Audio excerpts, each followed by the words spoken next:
শীতের মৌসুমে রজবুল মুরজ্জব মাসে একেবারে শেষের দিকে মেরাজ শরীফের মহিমান্বিত রজনীতে চন্দনেশ্বর উপজেলার একটা মডেল মহল্লা বধুপাড়া, এই ইমাম হাসান এবং হুসাইন রাদিয়াল্লাহু তাআলা আনহু একতা সঙ্গের থেকে ইমানি মাহফিলে আমাদেরকে এসে যোগদান করা যে মওলা তৌফিক দিয়েছেন, সুযোগ দিয়েছেন, জীবনের গুণাগুলোকে হালকা করা, সওয়াবের আমলনামাকে ভারী করা ব্যবস্থা করে দিয়েছেন, মওলার কাছে শুকর আদায় করছি। আদায়ের নিয়তে সকলে বলি আলহামদুলিল্লাহ। আর একটু মহব্বতের আওয়াজ দিয়ে বলি না আলহামদুলিল্লাহ। হুজুরে কায়নাত, ফহরে মুআজিজাত, সাহেবে দৌলত, আকায়ে নিয়ামত, रहमतुल लिल आलमीन, शफीउल मुक़द्दमीन, सरकारे दो जहां, सरवर कायनातेर दरबारे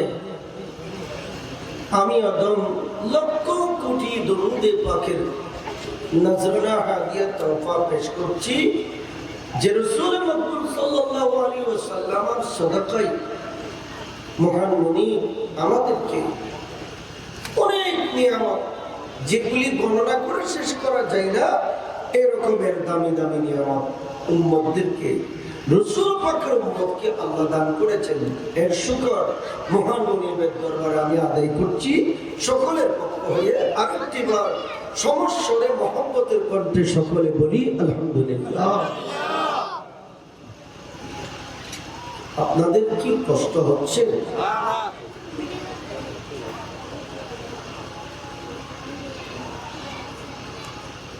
আজকে এই মুবারকময় মাহফিলে যিনি প্রধান মেহমান, মুনাজিরে আহলে সুন্নাহ, আপনার ওইয়াটা ক্লাস এদিকে নিয়ে আসবেন, আসা যাওয়া করে দেন, এদিকে নিয়ে আসবেন।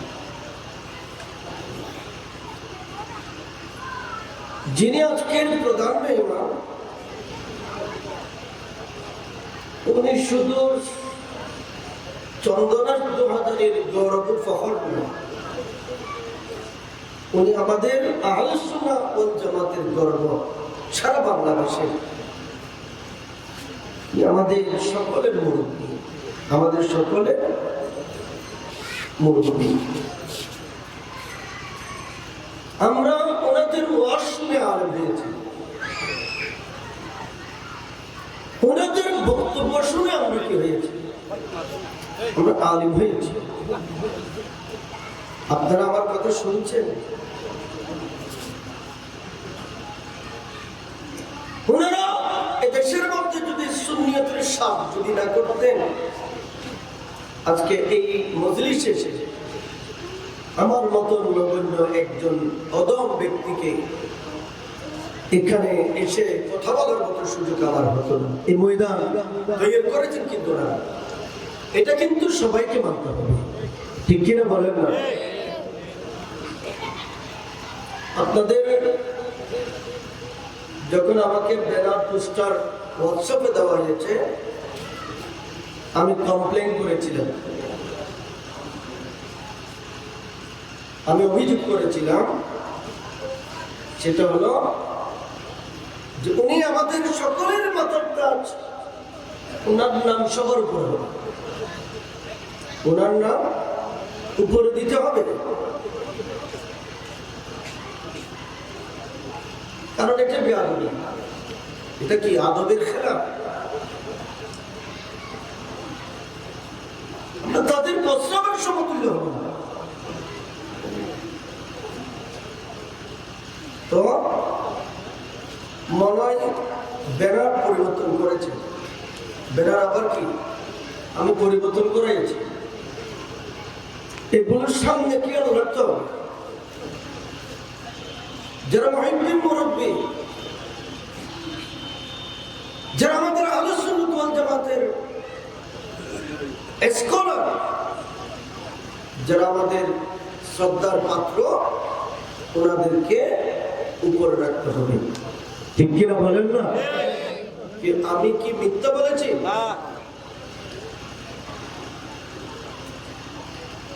ওনাদের দোয়া আছে বলে আমরা আজকে এই পর্যন্ত এসে পৌঁছতে পেরেছি। আমি যখন আমাদের মুহতারাম প্রিয় শফিক উস্তাদ কাদের ইসলাম হুজুর কিবলা মুত্তাজিল্লুল আলীর সাথে আমি যখন ওয়াজ শুরু করেছি, তখন আমার দাঁড়িয়ে উঠে না, খুব ছোট। ওনাদের পিছনে পিছনে থেকে ওয়াজ ও নসিহত এগুলি আমরা প্রশিক্ষণ নিয়েছি, শিখেছি। ওনাদের থেকে দোয়া নেওয়ার কারণে আজকে আমাদের এতটুকু আসা। তো সামনের দিকে আমাদের বাচ্চাদেরকে, আপনারা আমাদের ভবিষ্যৎ, আপনারা আমাদের অনেক কিছু, আপনাদের থেকে আল্লাহ অনেক খেদমত দেবেন। এগুলো আস্তে আস্তে আমাদেরকে শুধরাতে হবে, কাজ করতে হবে।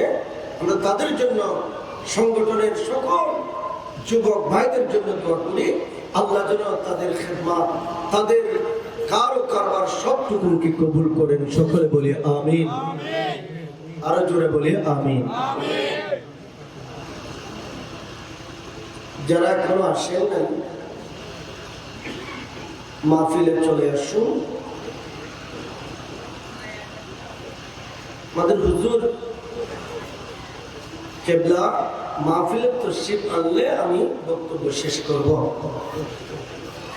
এর আগ পর্যন্ত কালামুত তাশাক্কুরান দিয়ে একটি কথা বলার চেষ্টা করব। আজকে আমাকে একটা সাবজেক্ট দেওয়া হয়েছে, যারা মাহফিলের ইন্তজাম করেন এদের একটা মেফ থাকে, কিভাবে প্রোগ্রামটা সাজাবে, যে সেটিং থাকে, যে সেট আপ করা হয়। ওনারা আমাকে একটা সাবজেক্ট দিয়েছে, ওই সাবজেক্টের উপরে কিন্তু আপনাদেরকে কিছু বলতে হবে। ঠিক কিনা বলেন না? এখানে চতুর্দিকে দৌড়াদৌড়ি করার কোনো সুযোগ নেই।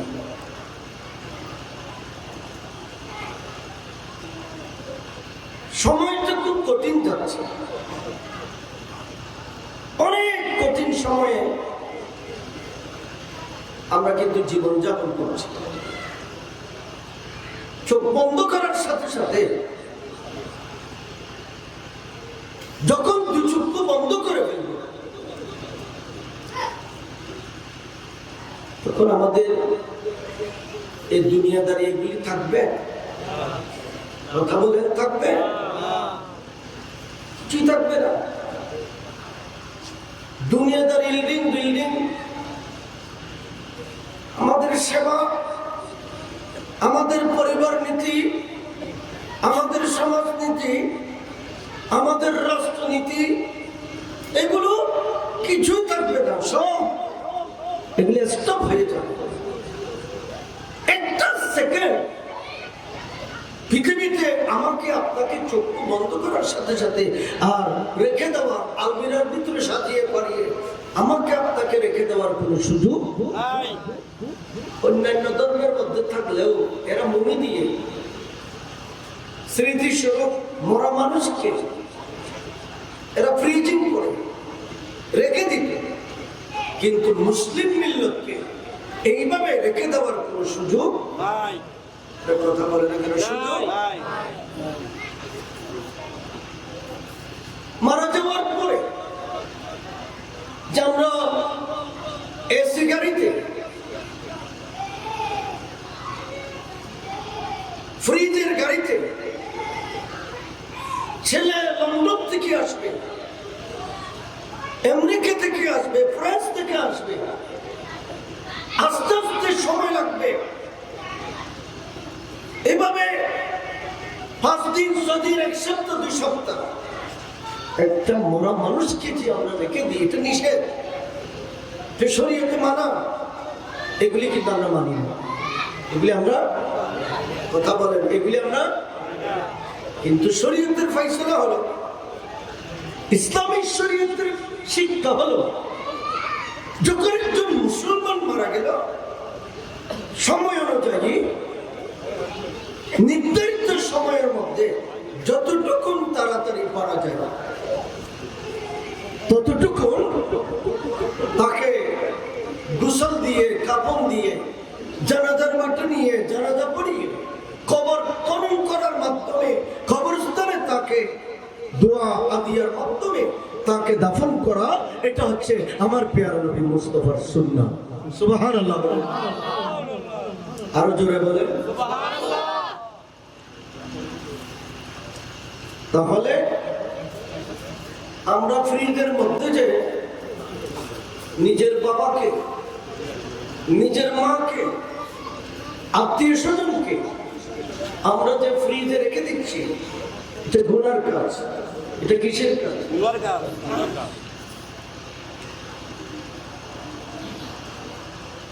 এই পৃথিবীতে থাকার সুযোগ নেই, রাখা যাবে না, ওনাকে কিন্তু দাফন করার ব্যবস্থা করতে হবে। এটা ফরজে কিফায়া। এটা কি ফরজে? কথা বলেন ফরজে। এটা সমাজের যুব সমাজ, মুরব্বী, সামাজিক মানুষের দায়িত্ব এবং কর্তব্য। কবরস্থানে সুন্দর নিয়ম অনুযায়ী কবর খনন করে তাকে দাফনের ব্যবস্থা করতে হবে। তো আজকে আপনারা যে আসছেন, যুবক ভাইরা যে আজকে এত সুন্দর একটা প্রোগ্রাম সাজিয়েছেন, এত দামি কাজ করেছেন, আমার পেয়ারা রাসূল বলছেন, আপনি যদি 1000 রাকাত মসজিদে দাঁড়িয়ে দাঁড়িয়ে সারা রাত যদি নফল ইবাদত করেন, 1000 রাকাত নামাজ পড়েছেন,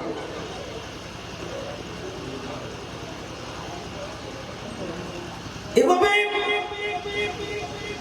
আমার পেয়ারা রাসূল বলেছেন,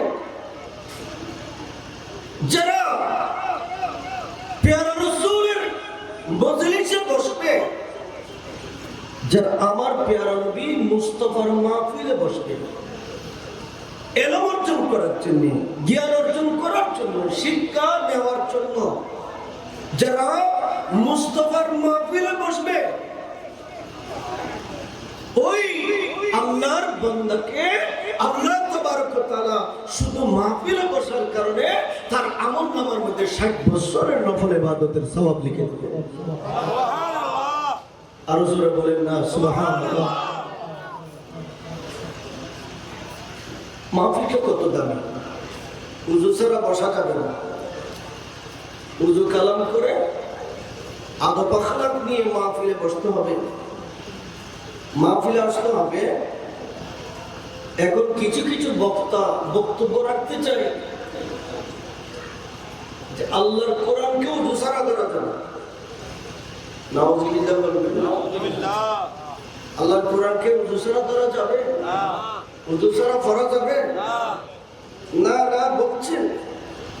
কিন্তু আমরা যৌক্তিকভাবে বলছি, ইসলামী শরীয়ত কি বলছে, কোরআন সুন্নাহ কি বলছে। আল্লাহর কোরআনকে কি উযু ছাড়া কি আপনি কি ধরতে পারবেন? উযু ছাড়া কি কোরআন খুলে পড়তে পারবেন? এটার ব্যাপারে আল্লাহ খুদ নিজেই কোরআন পাকের মধ্যে ফতোয়া দিচ্ছেন, লা ইয়ামসুহু ইল্লাল মুত্তাকিউন। আল্লাহ পাক বলছেন, হে আমার বান্দা, খবরদার এই কোরআনকে তোমরা অপবিত্র অবস্থায় ধরতে পারবে না। আমি আল্লাহ কোরআনকে পবিত্র বানিয়ে এই কোরআন পৃথিবীর জমিনে মহান সংবিধান হিসেবে প্রেরণ করেছি। এই কোরআন হচ্ছে ইবাদতের একটা পাত্র। এই কোরআন ইবাদতের নিয়তে তেলাওয়াত করতে হবে, আর এটাকে অপবিত্র অবস্থায় ধরা যাবে না। এটাকে ধরতে হলে পবিত্র হয়েই ধরতে হবে। সুবহানাল্লাহ। আরো জোরে বলেন না সুবহানাল্লাহ। তাইলে আল্লাহর কোরআনকে পবিত্র উযু কালাম করে ধরতে হবে। এটা আপনার রাষ্ট্রবিজ্ঞান বইয়ের মতো বই নয়, এটা কবি নজরুলের কবিতার বই নয়, এটা আল্লাহর কোরআন, মহাগ্রন্থ, সংবিধান। পৃথিবীতে যত রকমের সংবিধান আছে, এই সংবিধানগুলো পরিবর্তন হয়, চেঞ্জ হয়।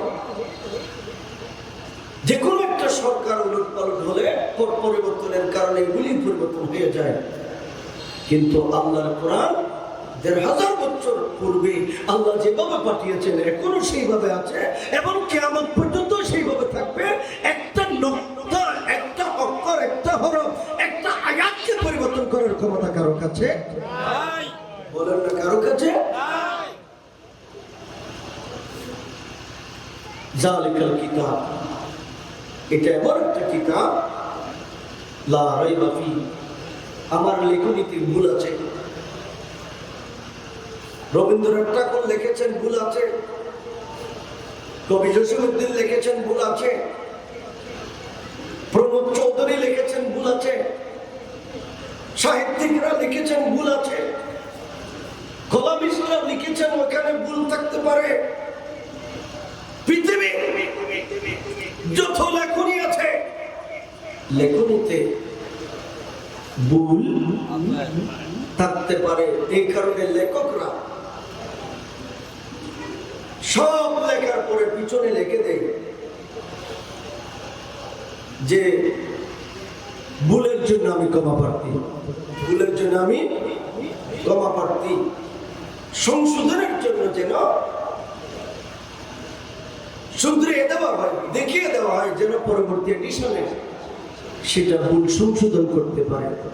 কিন্তু আল্লাহ সমগ্র বিশ্বের জাহানের জন্য এমন একটা কিতাব আল্লাহ নাযিল করেছেন, অবতীর্ণ করেছেন।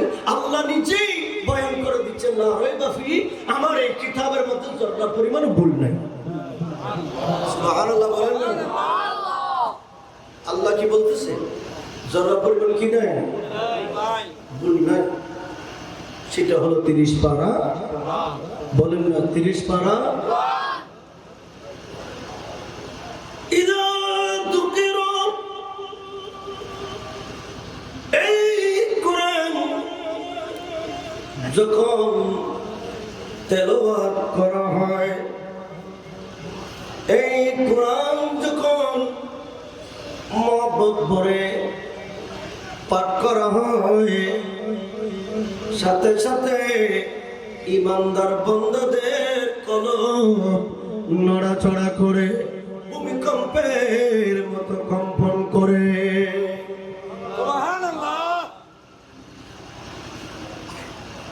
এরকমের পাওয়ারফুল একটা কিতাব।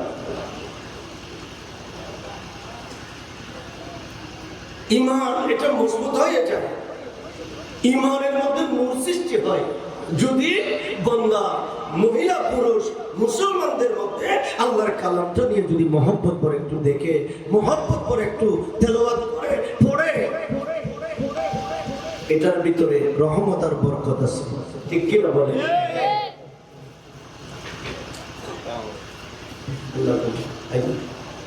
আল্লাহুম্মা সাল্লি আলা সাইয়্যিদিনা মাওলানা ওয়া আলা আলি সাইয়্যিদিনা।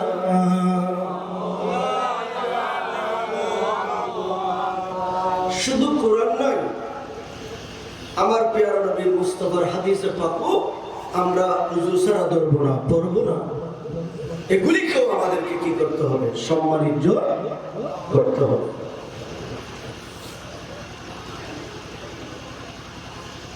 প্রিয় হাজিরিন, আমার রাসূল পৃথিবীতে কয়েকজন ব্যক্তিকে বেশি মহব্বত করতেন, বেশি ভালোবাসতেন। রাসূল পাক সাল্লাল্লাহু আলাইহি ওয়াসাল্লাম প্রাণ ভরে তাদেরকে আমার পেয়ারা নবীর মন খুলে তাদের সাথে কথা বলতে, আল্লাহর হাবিবের গোপন কথাগুলি পর্যন্ত তাদেরকে পাশ করে দিতে। উনি তারা সুবহানাল্লাহ বলতেন। সন্দেশের মানুষ দিল না, সন্দেশের মানুষ তো আসে দরবারে মানুষ বেগ করে মত বললে সুবহানাল্লাহ।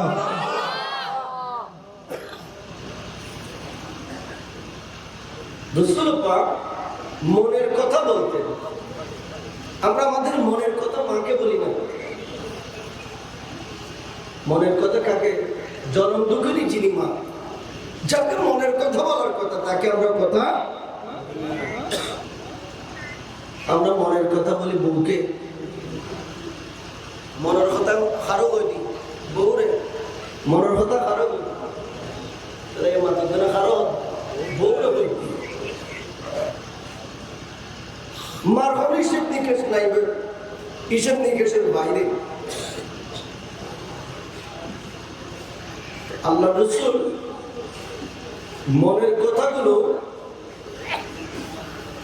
কিছু পৃথিবীতে ব্যক্তি আছে, এদেরকে আমার পেয়ারা নবী মুস্তাফা নিজের মনের কথাগুলো ওই ব্যক্তিদেরকে আমার পেয়ারা নবী মহব্বত করে বলে দিতেন। সুবহানাল্লাহ। মহব্বত করে আল্লাহ রাসূল কি করতেন? ওই আল্লাহ রাসূলের সেই মনের যে মানুষগুলো ছিল, ওই মানুষগুলোর মধ্যে এক নম্বরের আমার পেয়ারা নবীর মহব্বতের মানুষ ছিলেন সাইয়েদনা সিদ্দিক আকবর। সুবহানাল্লাহ। আবু বকর সিদ্দিক রাদিয়াল্লাহু তাআলা আনহু। আমাকে